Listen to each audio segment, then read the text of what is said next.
Buenas noches. Eh, Como siempre, esperemos unos 2, 3 minutos más a que más personas se unan y damos inicio a la clase.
Bueno, vamos a iniciar.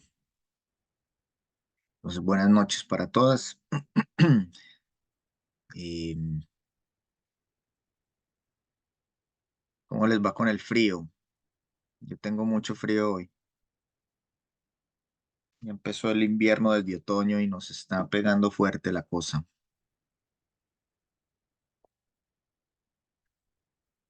Sí, y más las chicas que son del sur, me imagino que el frío ya está bien importante. Entonces, yo vivo acá en la quinta región. Y aquí en la quinta región ya está heladito, heladito. Y la otra semana que se pronostican nuevamente lluvias, tal vez vaya a nevar de nuevo. Entonces, a seguir chupando frío. Bueno, em, hoy vamos a iniciar entonces con el módulo número 2. Antes vamos a revisar la prueba, la última prueba del módulo 1, que revisando las calificaciones, a todas les fue muy bien. Así que felicitaciones. En general les fue muy bien en el primer módulo, sacaron muy buenas notas. Eh, Sin embargo, hubo unas que se sacaron un 7. Yo creo que porque se pillaron ahí las respuestas que les di la mayoría, pero por las disertaciones ahí merecían esa ayudita. Y, y hubo otros pues que fallaron en algunas preguntas. Entonces, primero vamos a revisar la prueba.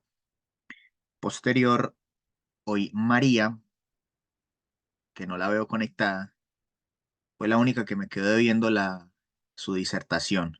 Entonces, si se conecta, le daremos un espacio, sea se- hoy o se conecte mañana para que haga su disertación.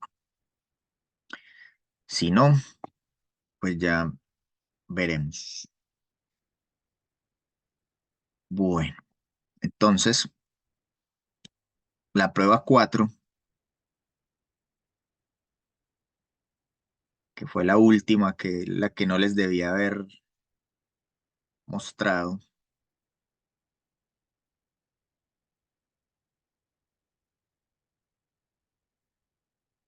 decía, ¿bajo qué condición de venta se vende la Sopiclona en las farmacias de Chile? Receta retenida, súper fácil. Un cliente llega a una farmacia solicitándole ciprofloxacino 500 para tratar su infección urinaria. ¿Cómo procede usted? Se solicita la receta médica, ya que la condición de venta es bajo receta médica. Entonces, de entrada, eso es lo primero, antes de decirle cómo se lo tiene que tomar o antes de mirar cuántas cajas es que le debe vender, lo primero es revisar que tenga la receta médica y que esté correcta. ¿Cuál es la condición de venta para el tramador gotas? Receta retenida. ¿Puede vender una caja de prednisona en 20 miligramos sin receta retenida? No, porque recuerden que los corticoides requieren receta médica para su venta. ¿Es obligatorio que las farmacias vendan medicamentos veterinarios? No, no es obligatorio. Recuerden que eso es un plus que da cada farmacia. ¿A qué temperatura se deben almacenar las insulinas y la semaglutida? Entre 2 y 8 grados. Esos son refrigerados. ¿Qué función desempeña el ácido clavulánico en el medicamento amoxicilina más ácido clavulánico? Entonces recuerden que disminuye la degradación de la amoxicilina, haciendo que haya más cantidad disponible para hacer el efecto farmacológico. También es un principio activo, lo vimos en la clase, aunque ya está zapiada la pregunta, pero eh, es un principio activo, no hace el efecto antibiótico como tal, sino que es como coayudante de la amoxicilina. ¿Para qué se utiliza el gemfibrosilo? Para disminuir los triglicéridos en la sangre. El omeprazol es un inhibidor de la bomba de protones, permite ayudar a regular la acidez estomacal. Si un paciente le consulta sobre cómo tomar el medicamento, usted indicaría tomar en ayunas por lo menos media hora antes del desayuno. ¿Por qué? Porque como el omeprazol es para regular el tema de la acidez estomacal, entonces lo primero que se debe hacer una persona que sufre de acidez o le caen mal de pronto las comidas o la toma de medicamentos, lo primero que se debe tomar es el omeprazol en la mañana, previo a las comidas o a cualquier medicamento. La terbinafina de 250 miligramos en comprimido se administra generalmente una vez al día. Si una persona tiene una infección producida por bacterias, ¿le será efectivo este medicamento? No. ¿Por qué? Porque el medicamento solamente es efectivo para tratar infecciones producidas por hongos. Entonces recuerden, hongos diferente de bacterias. Ya para las bacterias son los antibióticos, para los hongos son los antifúngicos. Listo. 11. El cefadroxilo es un antibiótico que se utiliza para tratar diferentes infecciones bacterianas. ¿Bajo qué condición se vende este fármaco? Receta retenida. Ya al decir aquí antibiótico era receta retenida. Estas no estaban sapiadas, así que esas fueron las que fallaron algunas. Y la última, la bacitracina neomicina, es en ungüento dérmico, es un antibiótico que se utiliza para tratar herpes labial no, infección del tracto urinario tampoco, amigdalitis o faringitis no, es para prevenir o tratar infecciones cutáneas en heridas leves causadas por gérmenes sensibles. Listo, bacitracina, al ser en ungüento dérmico, entonces recuerden, dérmico significa dermis, o sea, piel. Entonces, cuando dicen infecciones cutáneas, es lo mismo que la piel, ¿ya? Entonces ahí estaba como el tema. Ya más abajito sigue la prueba número 1 del módulo 2, pero esta vez no se las voy a sapear. Entonces, esta es la prueba que va mañana en el mismo horario. Bueno, a ver yo si ya se conectó María. María, María, María, María. María no se ha conectado.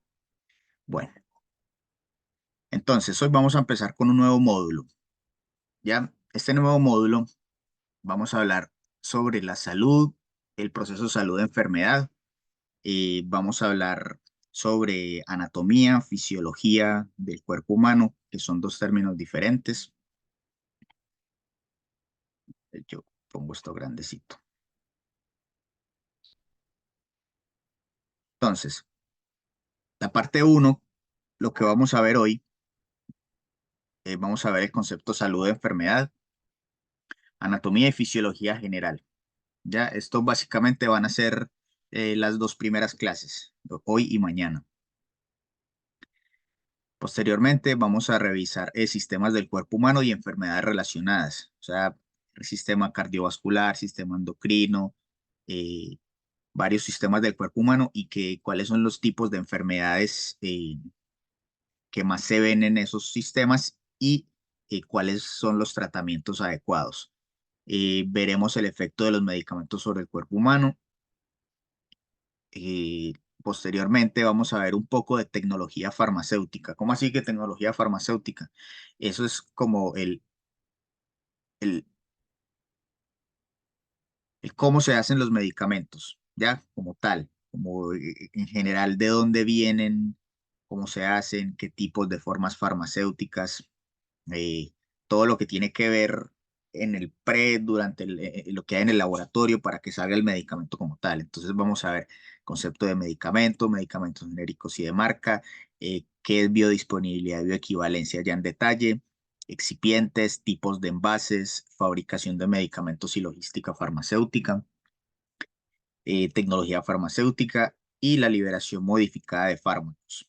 ¿Ya? Entonces, en todo este módulo van a ser lo mismo, van a ser 8 clases, eh, así que vamos a ver 2 clases por semana y vamos a seguir pues con el mismo ritmo que llevamos.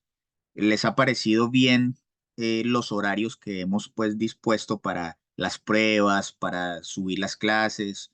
¿Les parece bien? Eh, ¿O quisieran que conversáramos de pronto mover las pruebas para el lunes, entre lunes y martes, o martes y miércoles? ¿Qué les parece? O como estamos bien, para ya este módulo 2 seguir con el mismo horario o modificarlo. Las escucho o las leo. Recuerden que el- las pruebas están los domingos de 14 a lunes a las 14 horas, ya un día. Entonces, ¿les parece que sigamos igual o alguna modificación sugerida, alguna observación? ¿No podría ser profesor de que cuando estábamos con la profesora Esmeralda, ella hacía una clase y la clase la subían al, digamos que como a los minutos después, una media hora, una cosa así, y eso igual ayudaba a estudiar un poco, porque como sabe, algunas somos dueñas de casa, algunas tenemos familia, entonces el estudiar como todo encima, igual es como un poquito complicado. Vale, listo, voy a tomar en Eh, cuenta tu sugerencia. Sí, bueno, yo trabajo 2 domingos en el mes.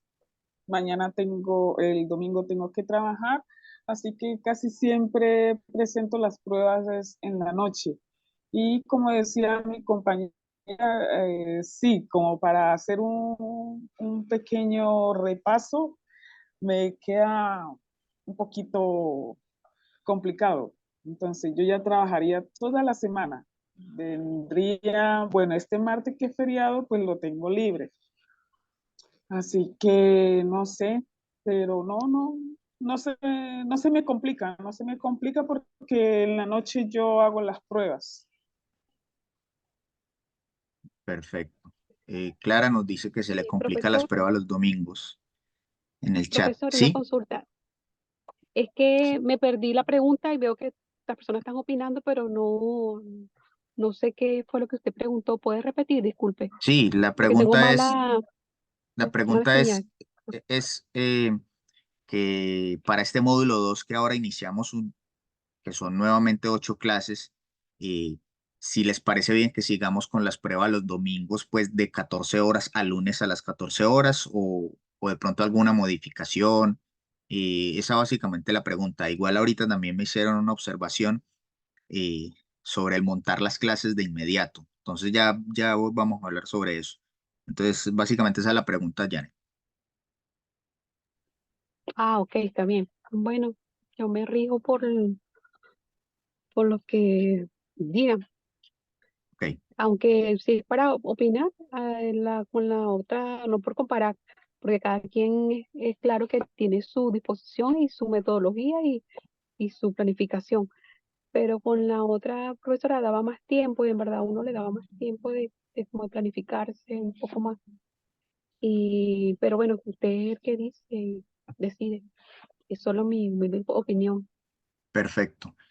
Entonces, miren, el tema con subir las clases de inmediato, yo lo puedo hacer, pero tengo que, por lo menos mañana, va a hacer un intento de grabación diferente. Lo que pasa es que yo grabo las clases en el computador. Entonces, cuando yo termino las clases, el Zoom se queda procesando un rato como el video de la clase. Eso se demora como hora y media. Entonces, lo que voy a intentar hacer es que el Zoom me lo grabe en la nube, pero ya sería mañana, porque hoy va a pasar lo mismo. Yo lo estoy grabando en el computador. Entonces, al grabar en el computador se demora todo ese rato. Por eso es que yo usualmente subo las pruebas ya los sábados.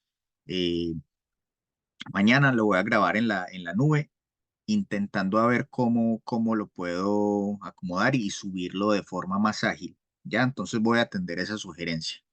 En cuanto a las pruebas, eh, que ustedes pues consideran que es poco tiempo como para preparar las pruebas, eh, entonces, ¿les parece si movemos un par de días más las pruebas, que ya no sea los domingos, que sea, por ejemplo, de martes a miércoles o de miércoles a jueves, porque recuerden que la prueba estaría habilitada un día entero. Entonces sería desde el martes a una hora hasta el miércoles a una hora, o del miércoles a una hora al jueves a una hora, y, y así sucesivamente. Entonces, si les parece que movamos entonces un par de días la prueba para que tengan más tiempo de volver a revisar la clase, el documento guía, y si tienen dudas, las puedan despejar con más tiempo y tener más tiempo de estudio.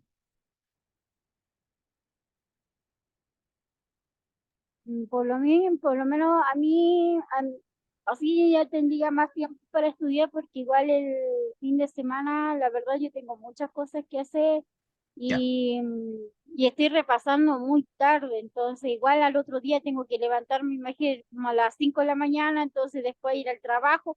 Eso es más que nada me complica, pero no el hecho de que no lo quiera hacer, pero ya, sí me ha entiendo. complicado más o menos ese tiempo. Perfecto. Eh, Porque lo otro que podemos hacer es seguir dejando la prueba los domingos, pero si hay casos particulares, de pronto como el de Clara o el de Catherine, yo ya sé que particularmente pues se les complica y yo les puedo habilitar solamente a ustedes la prueba otro día en la semana solamente para que ustedes la presenten. Y no movemos así los domingos y no pues complicamos a la mayoría, ¿les parece? Sí, estoy de acuerdo, profesor, es una buena idea. Perfecto. Entonces, como hay unas que les sirve los domingos y hay otras que les sirve un par de días más, pues por temas de tiempo, entonces vamos a quedar con lo siguiente. Yo me comprometo a tratar de montar las clases más rápido. Por lo menos hoy no, pero sí desde mañana, porque voy a probar pues con la grabación que les comenté. Y las pruebas siguen estando los domingos a la misma hora hasta el lunes. Y y para Clara y Catherine, y si de pronto hay otra persona que tenga inconveniente con presentar la prueba durante el domingo, me escriben al WhatsApp y ahí acordamos un día para habilitarles. Listo, sea martes o miércoles para que eh, tengan ese tiempo. ¿Les parece? Entonces Li- quedamos así. Listo, profe. Yo también estaría comunicándome con usted para ver, porque a veces de Perfecto. verdad los domingos yo llego muy tarde. Listo, Perfecto. gracias. Sí, yo igual, yo la habilito y yo reviso usualmente al lunes las calificaciones para ver quién falta por presentar la prueba. Y ya puntualmente con esas personas que por falta de tiempo no la pudieron presentar, ya acordaríamos un nuevo horario. ¿Listo? Bueno, Listo, entonces, gracias. Sí, profesor, entonces, gracias. listo, perfecto. Listo, entonces para avanzar, estaba haciendo tiempo a ver si María se conectaba, pero María no se conectó. Entonces vamos a empezar con el módulo. Entonces, concepto salud-enfermedad. A lo largo de la historia ha habido cambios significativos en la forma que entendemos la salud. Inicialmente, la OMS la definía como un estado completo de bienestar físico, mental y social y no solo como la ausencia de la enfermedad. Esto implicaba que la salud no era solo un equilibrio biológico, sino que también un sistema de valores que influía en cómo las personas veían su relación como sociedad. Entonces, lo que tenemos que saber sobre una definición de salud, de buen estado de salud, que no es simplemente la ausencia de enfermedad. Un buen estado de salud es algo muy integral, ¿ya? Tiene que haber un bienestar físico, o sea, que yo me sienta bien con mi cuerpo, ¿ya? Un bienestar mental, que mi mente, mi cabeza esté bien, esté en paz, que yo no tenga eh, como temas o atados o dramas mayores en la cabeza y me permita tener esa buena salud, porque eso también suma como en un estado de salud ideal. Un bienestar social, estar bien con la familia, estar bien con los amigos, con sus hijos, con sus esposos, con sus papás, o sea, el tener un equilibrio eh, social, eso hace parte de estar bien en salud. Entonces, cuando también el estar como un bienestar religioso, el ustedes en cada una de sus creencias, estar en paz con su ser, estar en paz con lo que sea que cada una crea como un ser superior o lo que consideren, también hace parte de esa sumatoria de buena salud. Entonces, cuando alguno de estos ítems se desequilibra, es ahí donde viene el tema de la ausencia de buena salud, ¿ya? Entonces, hoy en día, la salud se ve como un recurso para la vida en lugar de ser objeto de la vida. Se refiere a la capacidad de mantener un equilibrio adecuado a la edad y a las necesidades sociales. Entender el estado de salud implica considerar múltiples factores, incluida la biología de la persona, su entorno, el sistema de salud que la atiende y los estilos de vida de su comunidad, lo que está profundamente influenciado por su salud, por su cultura. Entonces, hay que ver el estado de salud como un todo. Ya les hablé como a nivel como personal, a nivel persona. También debe haber eh, un entorno que se dé para ello, o sea, un buen sistema de salud que atienda cuando la persona recae en algún tipo de dolencia, eh, que donde viva su comunidad o su misma familia eh, promueva buen estilo de vida. Olvidar hablar de la alimentación. La alimentación también es súper importante para mantener un estilo de vida adecuado. Y, y esto pues como nos indica la diapositiva, esto está profundamente influenciado por la cultura. Entonces, hay culturas o hay lugares donde se tiene un concepto de salud un poco más profundo, ¿ya? Y eso implica que haya como una visión más integral de las cosas y desde que están pequeños las personas, cuando van creciendo, se les brinda una mayor, como les digo, una mayor,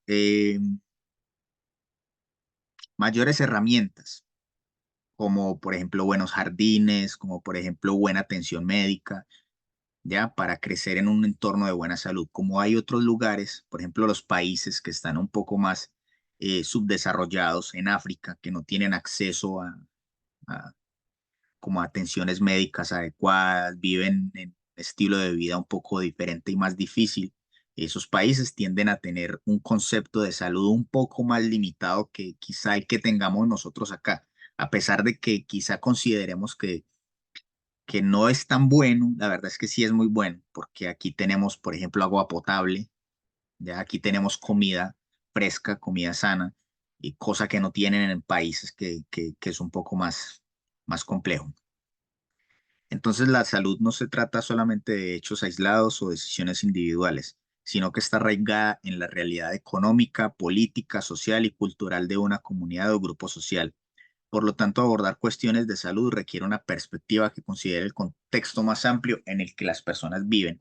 Entonces, viéndolo también desde la realidad política, un presidente, cuando llega al poder, tiene que ver su población de forma integral, porque no solamente son los que viven en Santiago y los que viven en Las Condes, los que viven en Chile, no, ni en Loachernea, no, son los que viven desde Punta Arenas hasta Antofagasta, hasta Iquique, hasta los lugares más recónditos de Chile y donde la pobreza sea extrema. Allí es donde realmente tiene que haber ese aporte social para que las personas tengan como una calidad digna de vida, ¿ya? Y haya mayor acceso tanto a la salud, tanto a la educación, para que este concepto de salud se mantenga. No sé si ustedes han visto que usualmente hay una medida que se llama como esperanza de vida, ¿ya? La esperanza de vida en tal país es de 70 años. Entonces, la esperanza de vida de hace muchos años era muy baja, era de 50 o menos años. ¿Por qué?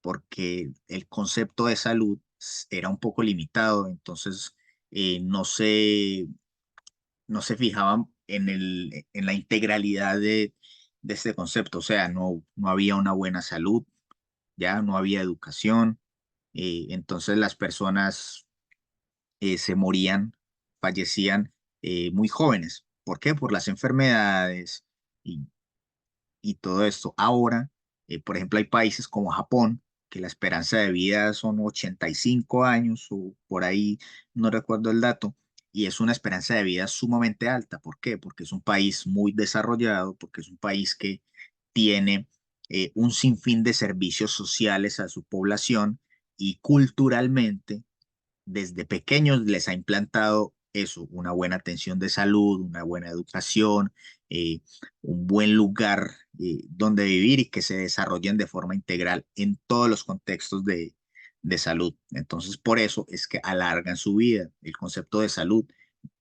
allá está muy desarrollado y da para que la gente se muera menos y menos jóvenes. ¿Ya?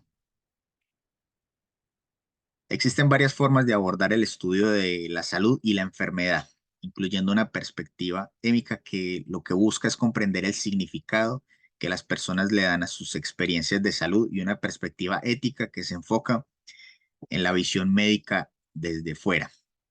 Entonces, para comprender estos conceptos, se pueden analizar a través de tres dimensiones, ¿ya? Entonces, el concepto salud-enfermedad básicamente tiene tres dimensiones. El primero es la patología, es el mal funcionamiento de procesos biológicos o psicológicos, ¿ya?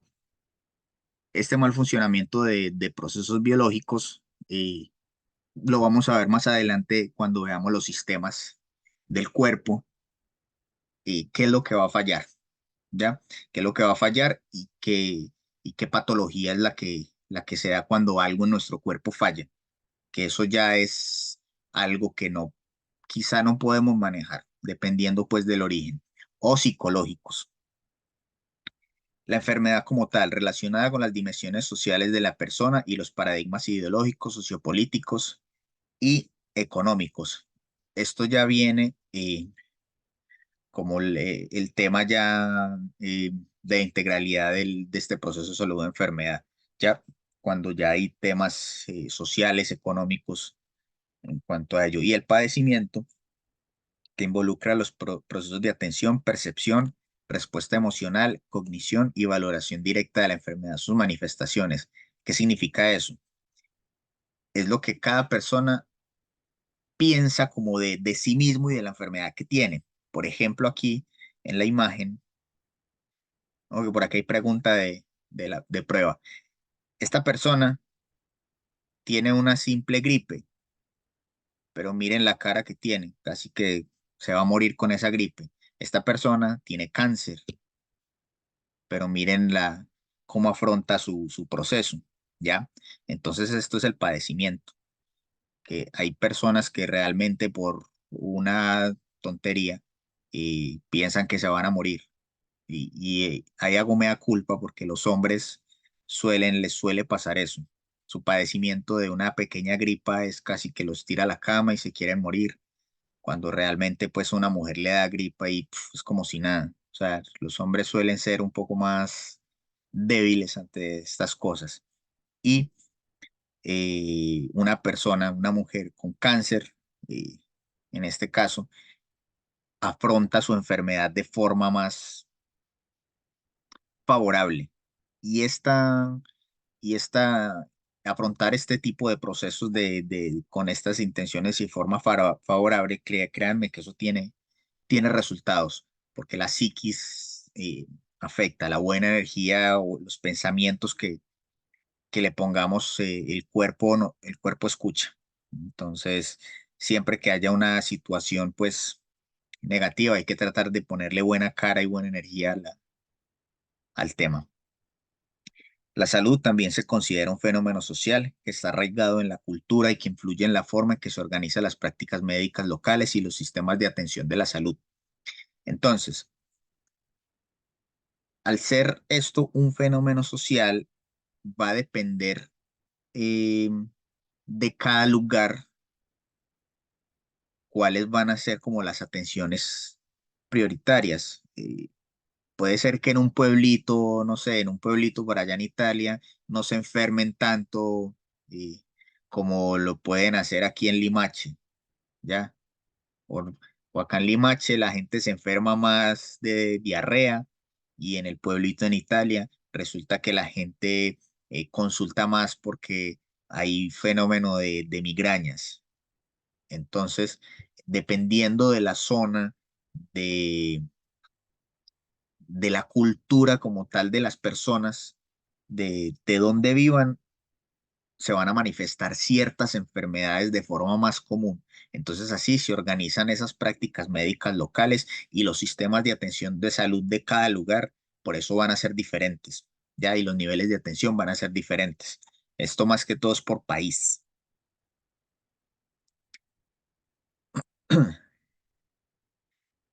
Bueno, entonces, este grafiquito es como súper sencillo. Está como el balance perfecto entre salud y enfermedad, y este balance viene dado por estas buenas prácticas de tener un buen sueño, una buena alimentación, y cuidar su cuerpo, mente y cuerpo, ejercicio, tener una, una buena rutina para ejercitarse y hacer también rutinas con el médico ocasionalmente. Entonces todo esto va a ayudar a que ojalá se decante hacia el buen estado de salud, ¿ya?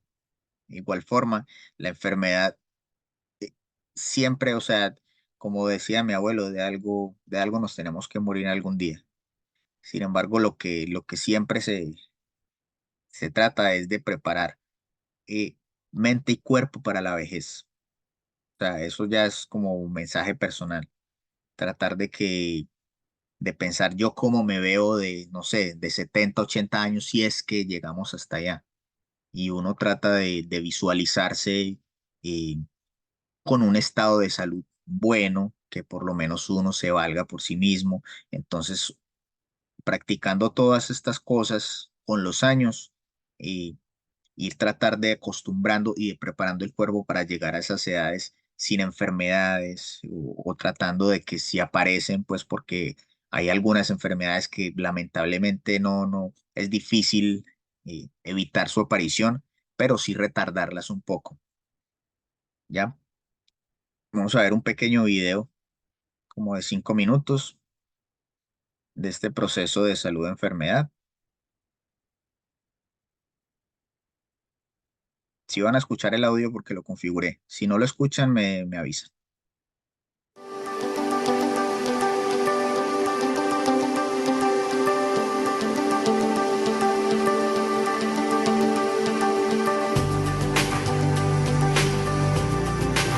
Salud-enfermedad. En las diferentes etapas evolutivas de la humanidad, el concepto de salud-enfermedad ha tenido diversos significados. La salud es un concepto que hace referencia a una condición humana que depende de la cultura. Es ella quien suministra el patrón que define la forma de estar bien o estar sano. De ahí que existan diferentes conceptos de salud a lo largo de la historia. Para entender el concepto que hoy conocemos, es importante ver cómo fue modificado a lo largo del tiempo. En la Edad Antigua existía una concepción mágico-religiosa que afirmaba que las causas de la enfermedad se generaban fuera del individuo y que tenían un origen sobrenatural. Creían que las diferentes fuerzas externas incidían sobre el ser humano y lo enfermaban. El hombre culpaba de sus dolencias a los elementos de la naturaleza, como el agua, el fuego, el aire y la tierra. Y es allí cuando se origina la fisioterapia. Usaban rituales mágicos con el fin de alejar el cuerpo de las fuerzas malignas. Se basaban en creencias que decían que la ira de los dioses causaban las enfermedades. Esculapio era el dios griego de la medicina, responsable del restablecimiento de la salud. Para sus seguidores, la vida humana sufría de imperfecciones y el papel de los hombres era restablecer la salud. Higia, en cambio, era la diosa de la salud. Ella representaba la unión de la salud y el estar bien. Hacia el siglo V, con Hipócrates, comienzan a tener lugar los primeros estudios por comprender las causas naturales de la enfermedad y la incidencia del medio sobre la salud. Estableció que cada enfermedad tiene su causa natural y que sin esa causa natural nada puede tener lugar. Platón, en cambio, consideraba que la causa de la enfermedad consiste en un castigo enviado por el cielo y por lo tanto no tiene ningún efecto sobre ellos los medicamentos, sino solo los ritos, himnos y música. Edad Media. El saber de la época se encontraba bajo la dominación de la Iglesia Católica, lo que hizo prevalecer la interpretación mística de las causas de las enfermedades como la asociación de la ira de Dios o la acción de los demonios. Mientras tanto, en el mundo árabe, debido a su economía y nivel de cultura, se practicaban libremente disecciones de cadáveres, observaciones y experimentos. Los árabes sustentaron enfoques materialistas para la explicación de la salud y la enfermedad, señalando que de acuerdo con el equilibrio o desequilibrio de 6 principios se mantenía la salud. Los principios señalados eran el aire puro, la moderación en el comer y el beber, el descanso y el trabajo, la vigilia y el sueño, la evaluación de lo superfluo y las relaciones emocionales. Edad Moderna. Se comienzan a abandonar las explicaciones religiosas para buscarse en el cambio de la realidad concreta. La llegada de un importante proceso cultural y científico, que conocemos como el Renacimiento, permitió una revalorización de los antiguos conocimientos de la humanidad, entre ellos las enseñanzas legadas por Hipócrates. Aparecieron instrumentos ópticos como el microscopio y con ellos el surgimiento de la microbiología. Estos hallazgos contribuyeron a robustecer el pensamiento biologista que en la actualidad perdura. Surge el hospital, cuya función era dar al individuo los últimos auxilios y los últimos sacramentos. Edad contemporánea. Se comienza a desarrollar una concepción de las prácticas en salud que ubican al ser humano en su contexto social y que responsabiliza al Estado por la salud de la población, dando origen a lo que se dio a llamar el sistema de policía médica. Ramazzini, médico italiano, comienza a estudiar las relaciones entre la enfermedad y las condiciones de trabajo. Así también se realizan estudios referidos a las relaciones entre la condición socioeconómica de la población y la salud. Estos desarrollos se verán incrementados por otros médicos, lo cual lleva a hablarse de una medicina social como una nueva forma de concebir y actuar frente a los problemas de salud. Surge la salud pública. Tras la migración masiva del campo a la ciudad, la clase trabajadora se encontraba viviendo en extrema pobreza y en condiciones de hacinamiento. Bajo dichas condiciones, las enfermedades se multiplicaban rápidamente. Las reivindicaciones de los trabajadores por un lado y la necesidad de preservar la mano de obra por otro da lugar al comienzo gradual de un movimiento de salud pública que estará orientado básicamente a la mejora de las condiciones de vivienda e higiene y al aprovisionamiento de agua y alimentos bacteriológicamente seguros. También surge la epidemiología como método científico de análisis de estas epidemias. Más adelante se produjeron notables aplicaciones de la genética a la interpretación de tratamientos de enfermedades. Durante estos siglos, el concepto de salud de enfermedad tecnificó la medicina actual. Los estudios complementarios que se lograron desarrollar invadieron la práctica médica, lo cual desarrolló una historia natural de una enfermedad.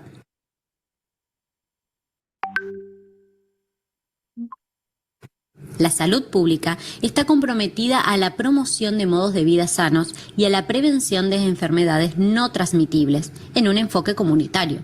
Las enfermedades no transmitibles o crónicas son afecciones de larga duración con una progresión generalmente lenta. De allí, mirando desde un punto de vista nutricional, podemos concluir que la nutrición... Listo.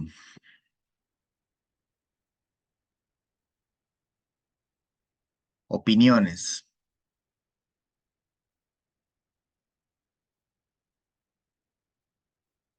¿Qué opinan, chicas, sobre el proceso salud-enfermedad a través de la historia y cómo lo ven a lo que hay ahora? Y hablaron ahí de magia, de dioses, desde la prehistoria, pues que fue lo primero que las enfermedades se lo adjudicaban a temas religiosos, a temas mágicos y todas estas cosas. Luego eh, llegaron en el siglo V eh, las causas naturales eh, de la enfermedad, empezaron a hablar un poco más sobre ello. Eh, También en la Edad Media alcancé a ver que también le metían un poco de mística en las enfermedades por el tema de la iglesia, que era un castigo divino.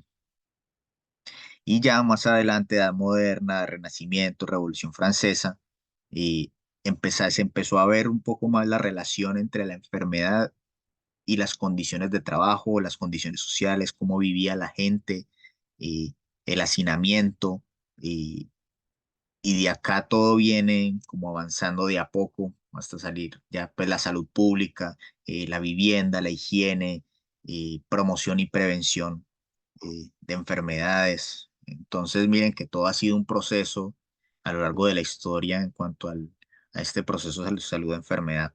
Entonces escucho opiniones, unas dos o tres opiniones para que sigamos avanzando. ¿Qué piensan? ¿Qué opinan?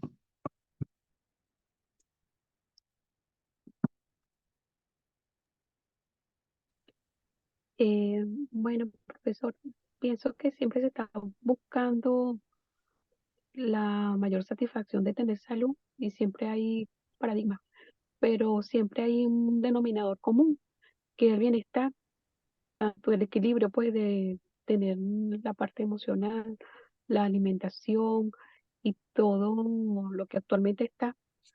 Pienso que es como un resumen de todo lo que se ha estudiado a lo largo de la historia y lo que al ser humano nos afecta. Y le digo porque yo tengo enfermedades, pero son más que todo por temas emocionales, por biochoc que he tenido. Yo he estado estudiando, no sé si han escuchado ustedes, la biodescodificación y también se relaciona con esos temas, que la salud siempre, o sea, las emociones y también incide un poco en las emociones y el cuerpo afecta a los órganos. Y de hecho, yo soy paciente crónico de artritis reumatoidea. ¿Me está escuchando? Sí, te estamos Profe. escuchando. Adelante. Eh, yo tengo mucho tiempo con artritis reumatoidea. Y bueno, una de las causas por las cuales me vine a este país, porque en Venezuela era invivible, pues comprar la medicina era invivible. Ya estuviera bajo tierra. De hecho, yo tengo terapeuta, yo tengo biológico y en Venezuela ya no llegaban los biológicos y me tuve que venir a Argentina, pues estoy acá. Bueno, el hecho es que hasta los doctores están ahora eh, mandando cuestiones de paz, porque todo incide en el denominador común que dijo ahora, que el descanso, la parte emocional, mandan a hacer actividades. Por ejemplo, mi reumatólogo me manda a hacer yoga, reiki, tai chi y todo eso porque estoy pasando por un proceso fuerte ahora, ¿no? Y todo incide, todo es relativo en ese sentido. Y estoy dándome cuenta que se ha estudiado a lo largo de la historia, pues pensaba que era, o sea, no es solamente, hoy es un resumen de todo, un complemento, pues como muchos factores inciden en la salud. Esa es mi opinión. Muy, muy valioso tu opinión, Janet, y apegándome pues un poco a lo que dices también. Para todas las personas este proceso de salud-enfermedad es similar y diferente. Me explico. A pesar pues del artritis reumatoide que nos comenta Janet y que nos comparte, para otras personas que tengan otro tipo de enfermedad o que quizá no la tengan, su estado como de equilibrio de salud es diferente, ¿ya? Si para, no sé, una persona el hacer muchísimo ejercicio, eso le brinda paz mental y salud, bienvenido. Si para otra persona es estar más sola en su casa y sin tener mucho contacto, válido. Si eso le da paz mental, maravilloso. Si para otros es, no sé, ir rodearse más de la familia, tener más vida social, yo qué sé, hablando solamente en esos aspectos, también es válido. Entonces, cada persona se hace su propio proceso de salud-enfermedad y cada O persona sí, sabe cuáles son sus necesidades. Hola, ¿quién habló por ahí? Bueno, entonces a eso iba, cada persona se hace su propio como proceso de salud y sabe qué es lo que le da paz mental, sabe cómo se siente mejor su cuerpo, si solo caminando, si haciendo Reiki, eh, como nos comparte Janet, y yendo al gimnasio, o haciendo ejercicio en la sala de su casa, abdominales, o no haciendo nada. Todo es un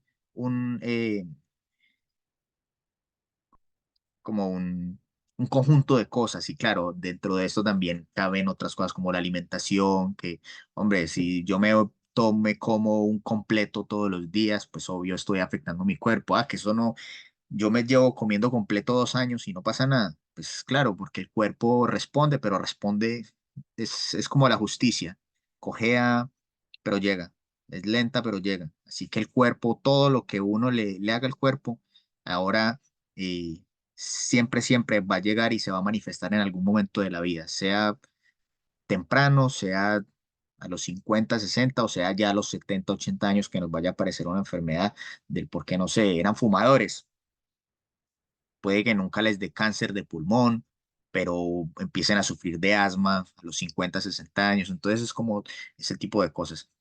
¿Algún otro aporte que nos quiera compartir? Opinión en el chat.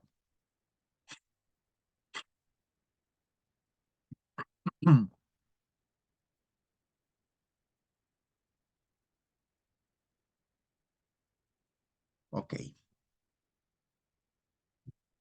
bueno, entonces ya que hablamos sobre un poco del proceso de salud-enfermedad, vamos a empezar a revisar la anatomía y fisiología. Eso es un tema un poco denso. Vamos a tratar de verlo más, o sea, lo que les voy a enseñar y a mostrar y a recordar, porque seguramente en algún momento ustedes ya vieron esto, no sé, cuando pasaron por el colegio hace años, pero es de recordar y de revisarlo, pues, de forma somera, lo más sencillo posible. Entonces, la anatomía y la fisiología son dos ramas de la ciencia que proporcionan las bases fundamentales para comprender tanto las estructuras como las funciones del cuerpo humano. La anatomía es una disciplina biológica que se enfoca en el estudio y descripción de las estructuras de los cuerpos, incluyendo su forma, ubicación, disposición y funciones. Entonces, puede abordar varios enfoques. Entonces, vamos a revisar primero los enfoques de la anatomía, ¿ya? Recuerden, anatomía comprende funciones, perdón, comprende las estructuras y dónde están. La fisiología lo que hace y lo que nos explica es cómo funcionan esas cosas. Entonces la anatomía nos dice dónde está el corazón, en qué lugar del cuerpo, en qué plano del cuerpo se ubica, cómo es, pero la fisiología nos explica para qué sirve el cuerpo, de qué forma bombea, cuántas cámaras tiene el corazón, en qué cámara hay qué sangre, si está oxigenado o no. Eso nos lo explica la fisiología. Entonces, de la anatomía entonces hay varios enfoques. Entonces, la anatomía macroscópica. Este enfoque se centra en el estudio de las estructuras que son visibles a simple vista, ya sean cadáveres o seres vivos. Entonces, a ver, yo me pongo por acá el láser. Este tipo de anatomía es lo que podemos ver cuando y cómo aprendieron nuestros antepasados haciendo disecciones, abriendo los cadáveres y ubicando, bueno, aquí están los pulmones, aquí está el riñón, aquí está el hígado. Entonces ellos practicaban mucho una anatomía macroscópica, lo que podían ver, ya porque eran órganos grandes. Entonces ellos, no sé, en un cadáver hacían la disección y observaban el ojo, observaban toda esta parte de la columna, observaban los riñones, el estómago, ¿ya? Entonces, esa es la anatomía macroscópica, lo que vemos a simple vista.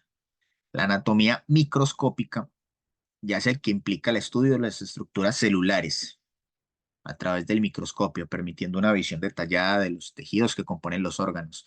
Entonces, esta anatomía microscópica ya se empezó a desarrollar fue cuando descubrieron el microscopio, ¿ya?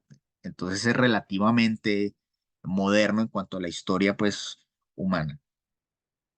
Vamos a revisar el tema de la célula, creo que en 2 clases más, para que lo vamos a revisar al detalle, o mañana vamos a empezar a ver un pedacito de la célula. Entonces, la anatomía microscópica. Listo. La tercera, la anatomía embriológica, que se centra en el estudio de la formación y desarrollo de los embriones. Entonces observan desde que es un pequeño embrión hasta que se desarrolla ya eh, un ser humano, cómo se desarrollan todas estas estructuras anatómicas a lo largo del tiempo, ¿ya? Cómo se ubican los pulmones, cómo se ubica el estómago. Entonces también para eso, eh, esa anatomía cuando van a las a las revisiones de las radiografías, hacen una especie de anatomía embriológica, van revisando el desarrollo del embrión, que se le esté desarrollando bien la cabeza, que se le esté desarrollando bien los pulmones, que el corazón esté bien ubicado y esté palpitando de forma correcta. Y aquí se pueden dar cuenta también los médicos que de pronto el bebé que viene en camino puede venir con alguna enfermedad congénita, porque quizá, no sé, el pulmón no está donde debería estar, está por fuera del tórax, resulta que el hígado está más corrido hacia un lado, resulta que el estómago no tiene una buena unión con el intestino. Entonces, todo ese tipo de cosas eh, es lo que se estudia. Preguntas de esta partecita.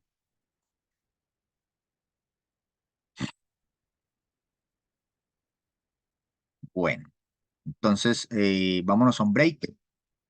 Ya van a ser las 8. Nos vemos en 15 minutos. Listo, para que se tomen un cafecito y continuemos. Hoy la clase es como hasta las 8:40. La voy a terminar un poquito más temprano. Entonces, iniciamos nuevamente a las 8:10 aprox. Listo. Nos vemos en un ratito. Ok.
Listo, chicas. Vamos a continuar.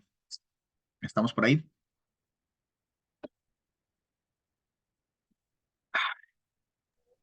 Sí, profe. Listo, perfecto.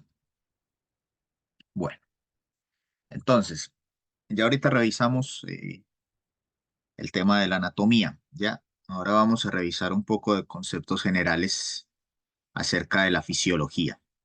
Entonces, la fisiología es la ciencia que se enfoca en las funciones corporales, es decir, en cómo operan las distintas partes del organismo, ¿ya?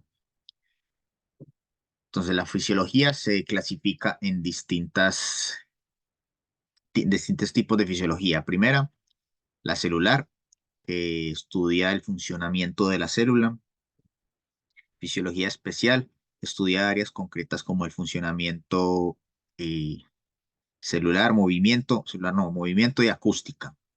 Fisiología del ejercicio, estudio de la función del movimiento del ser humano, fisiología ambiental o ecológica, relación que existe entre el organismo y el medio ambiente. Dícese medio ambiente en objetos extraños que ingresan al cuerpo, como por ejemplo los alimentos, ¿ya? Los alimentos son cuerpos extraños que ingresan al, al cuerpo.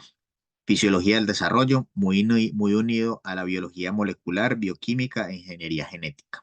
Entonces, en conjunto, la anatomía y la fisiología permiten una comprensión completa del cuerpo humano al considerar tanto su estructura como su funcionamiento. Dado que estos dos conceptos están intrínsecamente relacionados en el cuerpo humano, aprender sobre este tema implica estudiar tanto la anatomía como la fisiología de manera conjunta. La estructura de una parte del cuerpo suele estar adaptada para desempeñar una función específica. Entonces, ¿por qué debemos revisar anatomía y fisiología juntas? Porque, y, y más nosotros, pues, del área de la salud, que vamos a tener que ver con el tema de los medicamentos. Entonces, tenemos que saber la anatomía, por dónde se va a tomar el medicamento, por la boca, vía oral, inyectable, a una vena, a una arteria, a un músculo intramuscular, a qué músculo, en qué zona del cuerpo, ¿ya? Y resulta que, bueno, o una crema, en qué parte del cuerpo, en qué zona, o las insulinas que se deben poner de forma perpendicular, eh, y en qué parte del cuerpo. Entonces, por eso es que nosotros debemos tener como los conceptos básicos de anatomía y de fisiología, es ya como lo que el cuerpo le hace al medicamento. ¿Qué pasa? ¿Qué pasa en el cuerpo? ¿Cuál es la fisiología del cuerpo en esa zona para que eh, el medicamento haga su efecto? ¿En dónde hace su efecto? ¿Por qué? Yo tengo una pregunta. ¿Por qué el ibuprofeno sabe que nos está doliendo el dedo gordo del pie? ¿Por qué yo me tomo un ibuprofeno y sabe que me está doliendo, no sé, el codo o tengo inflamado la oreja? ¿Por qué razón?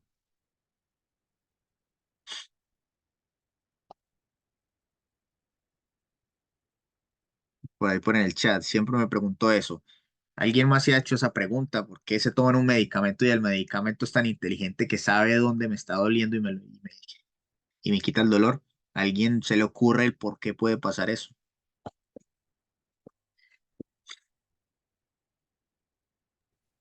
Las escucho, me gusta También me he hecho esa escucharlas. pregunta. Mirtela se ha hecho la pregunta y no se le ocurre por qué puede pasar eso. Porque No, el medicamento es tan inteligente que va y me cura el dolor justamente donde me duele. Puede ser donde es psicológico, ¿no? será por los compuestos o por lo que están, bueno, que está, ay, como digo la palabra ahí, como decir, preparado para esa función, para que cumpla esa función, no, no sé, digo yo. O sea que si le está doliendo el dedo gordo, el ibuprofeno lo hicieron para que vaya al dedo gordo y le cure el dolor del dedo gordo. Pero el ibuprofeno se, se toma Antiinflamatorio, que está para inflamado. varios, sí, ajá. Ajá. No sé, esa siempre ha sido una incógnita ahí. Ah, bueno. A ver, por aquí en el chat dice Clara, ¿será que actúan el sistema nervioso central? No, Profesor, ¿será que es algo más psicológico en uno, en nuestra mente? No sé, creo yo. no. Mm. El tema psicológico igual es súper importante. Ahora pues que mencionas eso, porque no sé si ustedes saben qué es un placebo. ¿Saben qué es un placebo? Cuando dicen, no, es que se tomó un placebo.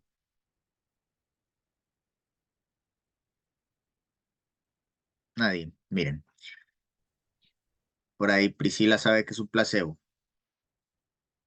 Un placebo, sí, recuerden, pastilla no, tableta. Un placebo eh, puede ser un medicamento sin componente activo, ¿ya? Explico. Yo tengo dos tabletas y en la tableta de la derecha yo tengo la tableta y es la misma, físicamente es la misma, yo la veo, es el mismo color, la misma forma, y, pero la de la derecha es la tableta de paracetamol. La de la izquierda no tiene paracetamol, es solamente excipientes. Exacto, exacto, Denise, eso es. Entonces la de la derecha tiene paracetamol y la de la izquierda no tiene paracetamol, pero son las mismas. O sea, físicamente yo las veo y son las mismas. Entonces de la izquierda es un placebo.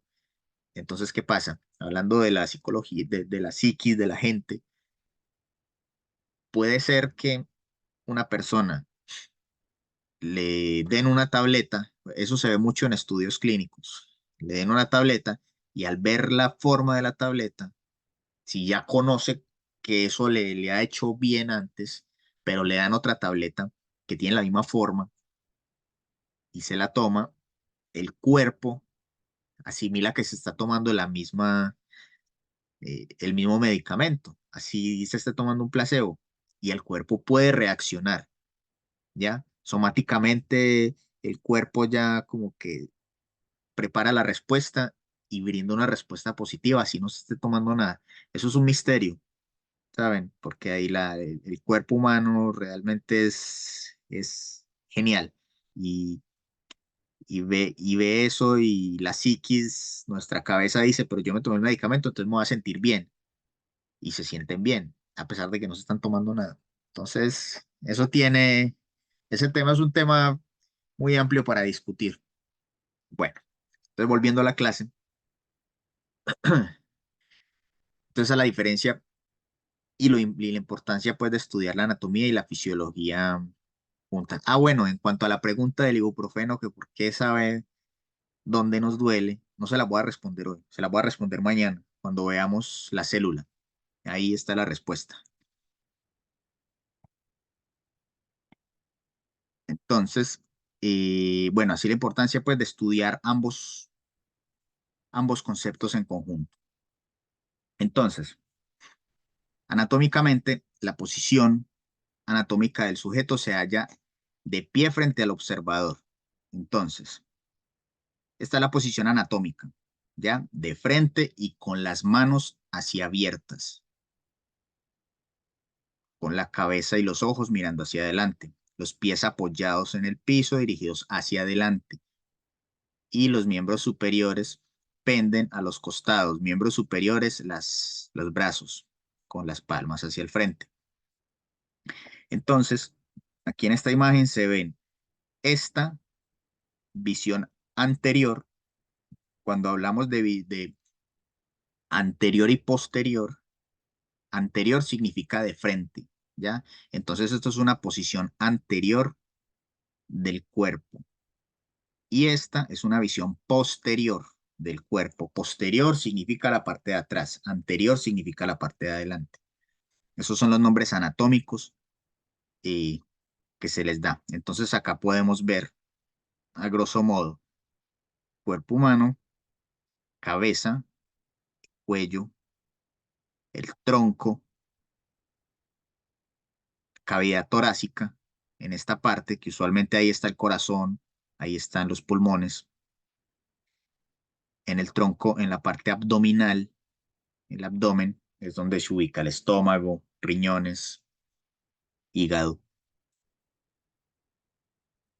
pelvis, en esta parte usualmente se ubican eh, ovarios en la mujer y otras estructuras que vamos a ver más adelante. Entonces, ya en esta diapositiva vemos pues los diferentes tipos de estructuras y cómo se llaman, que más adelante ya las vamos a ver como en más detalle.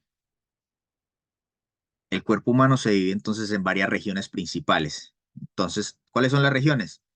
Cabeza, cuello, tronco, miembros superiores y miembros inferiores. Entonces, región de la cabeza, región del tronco, es este cuadro de acá. Tronco, zona de pelvis, zona abdominal y zona torácica. ¿Ya? Pecho, abdomen y pelvis. Y miembros superiores y miembros inferiores. Entonces, brazos y pies. Entonces, esas son como las principales regiones del cuerpo, recuerden. Cabeza, tronco, miembros superiores, miembros inferiores y cuello. Entonces, la cabeza, vamos a ver cada uno. La cabeza comprende el cráneo, ¿ya? Entonces, el cráneo es el que protege el cerebro y la cara, que incluye los ojos, la nariz, la boca, la frente, los pómulos y el mentón. Y el cuello actúa como soporte para la cabeza y conecta con el tronco, ¿ya? Recuerden que el cráneo tiene varias capas que no hacen parte pues del curso, pero es importante que las conozcan. Entonces está el cuero cabelludo, el cráneo, y luego vienen una serie de capas que creo que se llaman la dura madre, pía madre.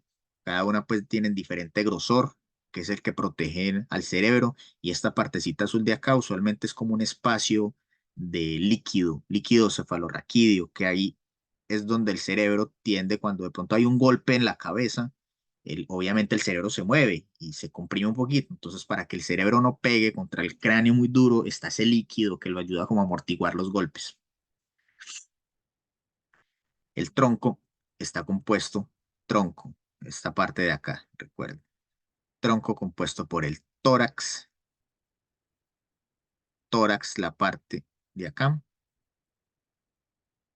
Incluye el hombro, la axila, o sea, desde aquí. Y los miembros superiores están unidos al tronco, incluyendo pues al hombro, perdón, la axila, el brazo, desde el hombro hasta el codo, y el antebrazo desde el codo hasta la muñeca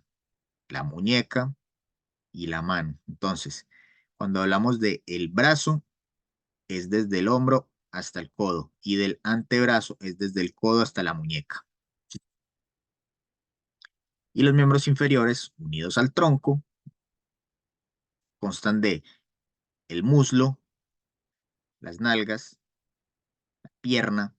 La pierna va desde la rodilla hasta hasta el tobillo, el muslo desde la nalga hasta la rodilla, y la ingle, que es una zona en la parte frontal del cuerpo, que es esta parte de acá, limitada por los pliegues a cada lado del tronco según a los muslos. O sea, la ingle es esta parte de aquí. ¿Ya? Entonces, la posición anatómica, el cuerpo está en vertical y existen dos términos para describir el cuerpo cuando está acostado. Si el cuerpo se halla boca abajo, se llama decúbito prono, o sea, de esta forma. Pero si está boca arriba, se llama decúbito supino o decúbito dorsal. Listo. Entonces, nuevamente, posición acostado mirando hacia arriba. Esto es una posición de cúbito supino o dorsal. Posición acostada hacia abajo es de cúbito prono. Ojo que por ahí puede ser pregunta de prueba para que le tomen nota. De cúbito supino mirando hacia arriba, boca arriba, de cúbito prono mirando boca hacia abajo. Entonces, también existen términos direccionales para definir como el cuerpo, como las zonas del cuerpo, para localizar las distintas estructuras. Se utilizan términos direccionales para indicar la posición de una parte del cuerpo en relación con otra. Algunos términos más utilizados se describen en esta tabla. Entonces, cuando hablamos de superior, hablamos hacia la cabeza, ¿ya? O la porción más elevada de una estructura. Por ejemplo, eh, el corazón es superior a los riñones porque el corazón está más arriba. Inferior o caudal alejado de la cabeza o hacia la parte más baja de una estructura. Entonces, los ovarios, las mujeres, son inferiores a los pulmones. Los ovarios están más abajo, están más alejados de la cabeza. Entonces, de esa forma se llamaría. Anterior, cerca o en la parte frontal del cuerpo. Recuerden que cuando hablamos de una posición anterior es que estamos de frente y hablamos de una posición posterior cuando estamos de espalda.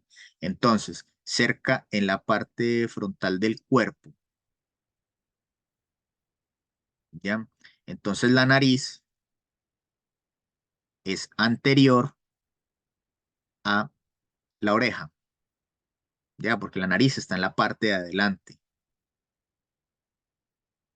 Y la oreja es posterior a la nariz, porque la oreja está en una parte más hacia atrás, hacia la parte más trasera del cuerpo.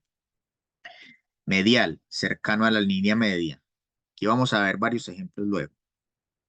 Lateral, alejado de la línea media, perdón, medial, cercano a la línea media. Entonces la línea media del cuerpo está de acá. Entonces medial, ¿ya? Entonces podemos decir que el corazón es medial. Un brazo no es medial, porque un brazo ya está más alejado de la línea media del cuerpo, ¿ya? Lateral, alejado de la línea media. Entonces ahí sí, el brazo es lateral al corazón, porque está más alejado de la línea media del cuerpo. Intermedio entre dos estructuras. Entonces el codo es intermedio entre el brazo y el antebrazo, ¿ya? Intermedio, el codo es intermedio entre el brazo y el antebrazo. Ipsilateral, del mismo lado del cuerpo que otra estructura. Entonces, el abdomen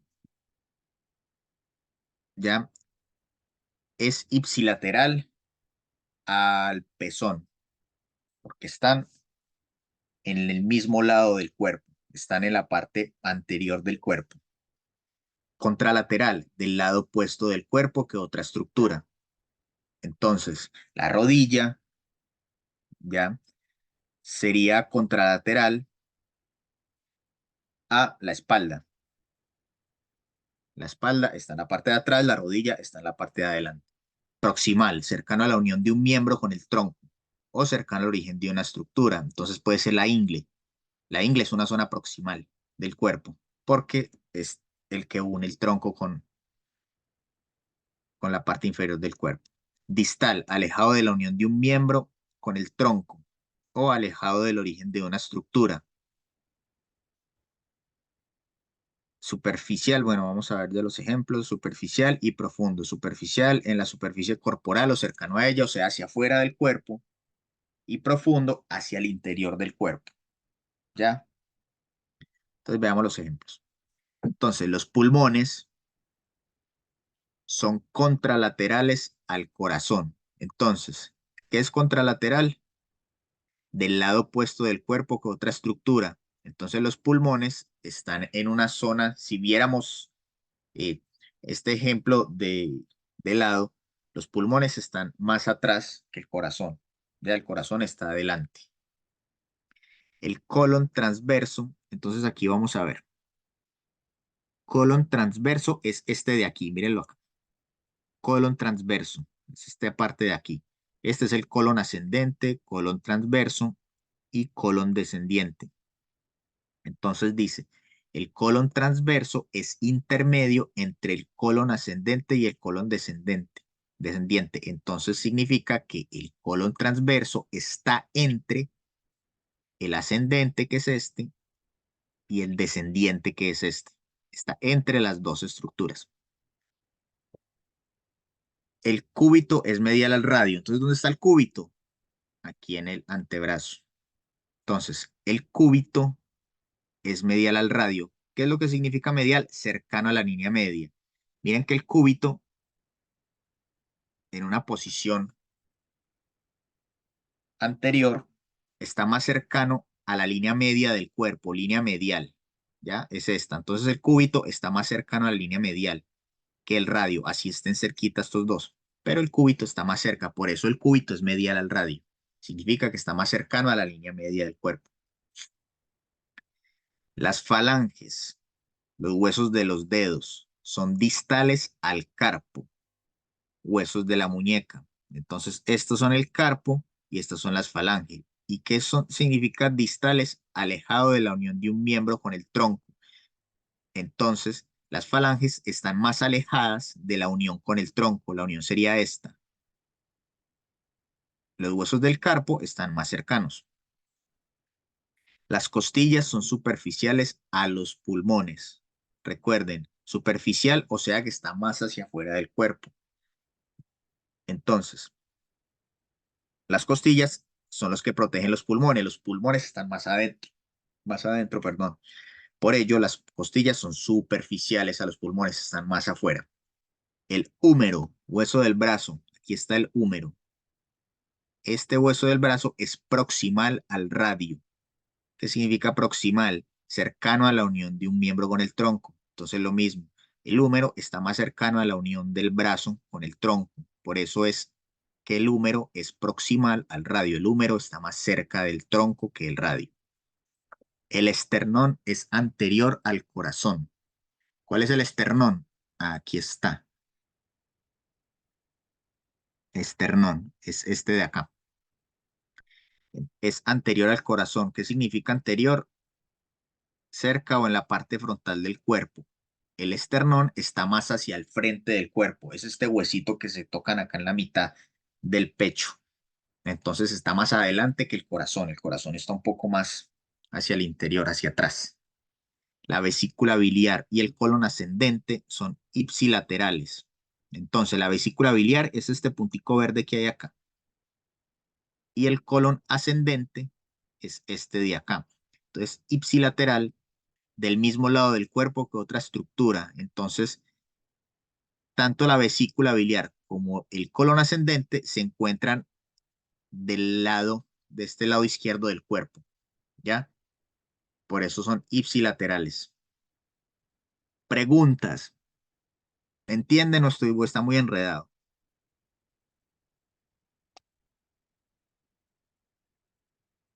Estamos bien. Si le pongo una pregunta de esas en la prueba, van a saber cómo ubicarlo.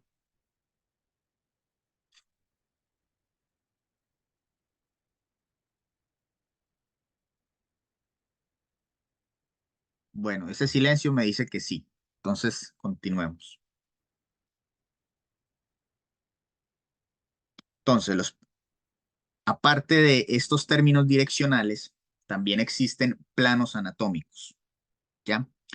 Los planos anatómicos son las partes del cuerpo que son estudiadas en relación a planos que son superficies planas, imaginarias que atraviesan partes del cuerpo. Entonces son como divisiones, ¿ya? Está el plano frontal o coronal, que es un plano vertical que divide el cuerpo en dos partes, la parte anterior y la parte posterior. Recuerden, parte anterior, la parte delantera, la parte posterior es la parte trasera.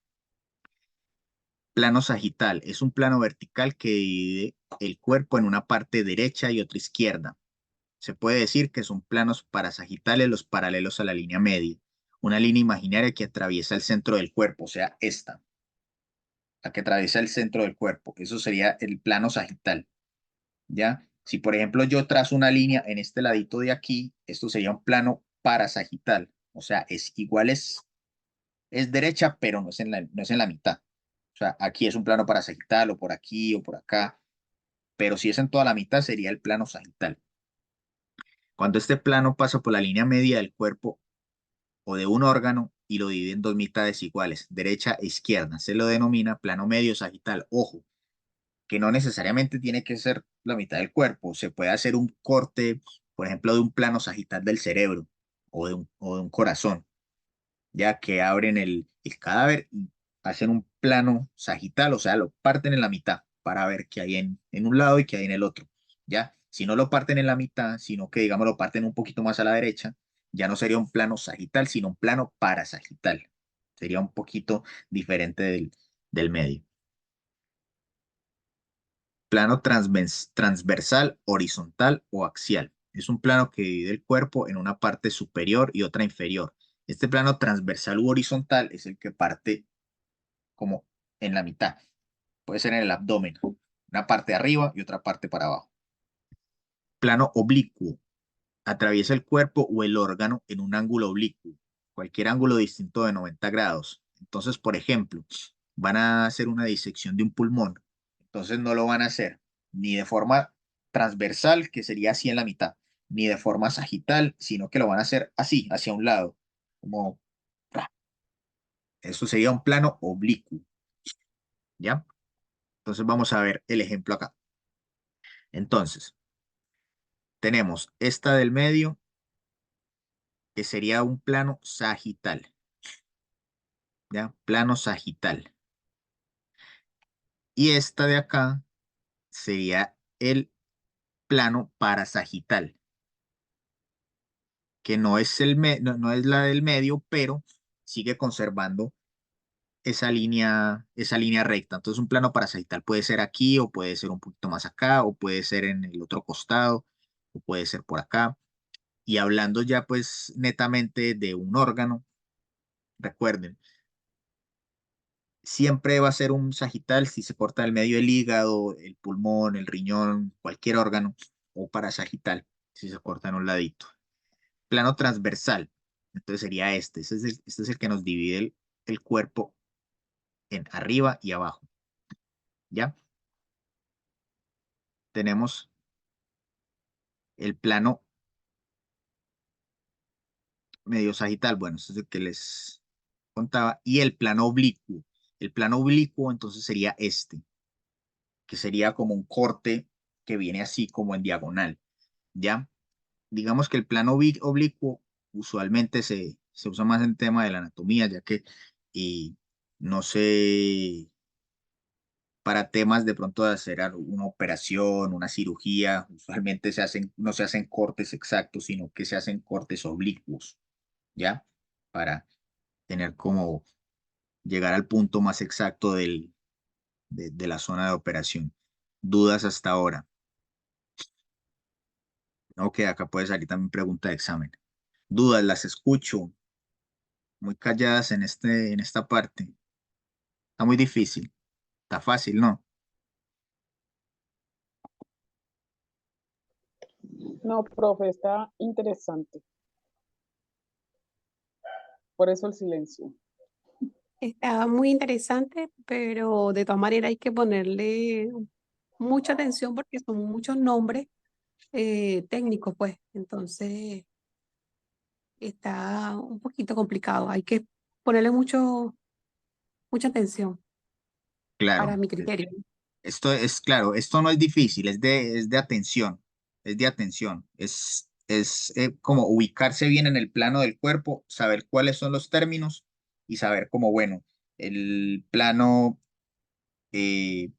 sagital o el plano transversal sería así, o si van a decir, ay, es que al pulmón le hicieron una operación en el pulmón y tuvieron que hacer un corte de forma oblicua o tuvieron que hacer un corte transversal. Esos son términos un poquito ya médicos, pero son terminologías generales de la anatomía. Por aquí en el chat, el plano parasagital.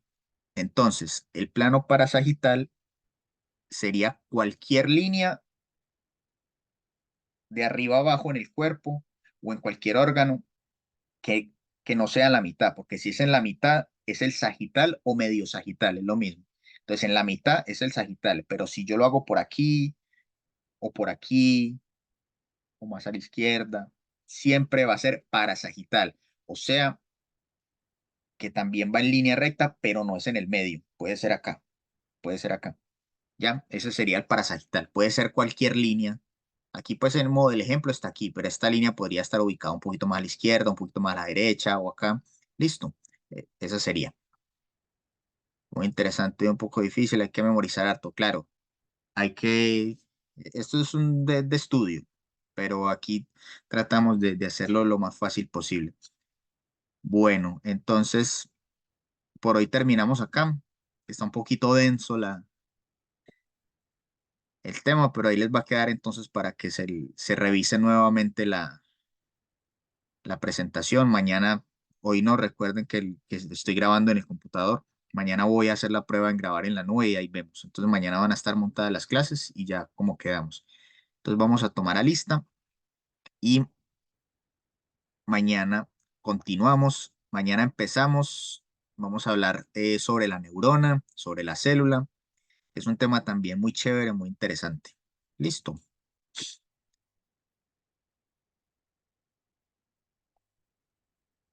Ay,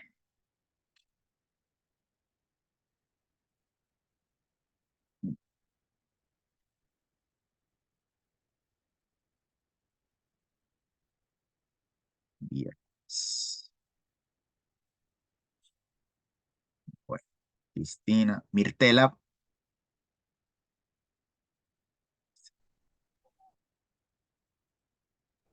Presente. Priscila, ahí está en el chat. Presente. Flor, no la veo por ahí. Catherine Carmona, Presente. presente. Janet, Presente. Marcela, no la veo. Clara, presente. Sandra, no la he visto. Yesenia tampoco. Elizabeth tampoco. Catherine González, Presente, profe. presente. Michelle, tampoco la he visto. Rose, Presente. presente. Denise, presente. Presente. Ariana,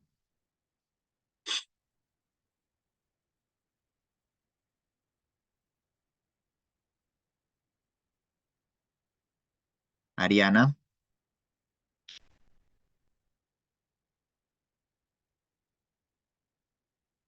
ya, por ahí la vi ahorita. María, no vino, la que me quedó viendo la presentación. Daniela Osorio, Presente, profesor. Ida, Presente, profe. Helen, Presente, profesor. Fanny tampoco está y Patricia tampoco. Listo, chicas, nos vemos mañana para hablar de la célula de la neurona a las 10. Que tengan feliz noche, que descansen. Igual, Gracias, gracias. igualmente. Gracias, Igual, profe. Hasta profesor. Buenas mañana. noches. Buenas Mañana. Mañana. noches, chicas. Mañana, chicas.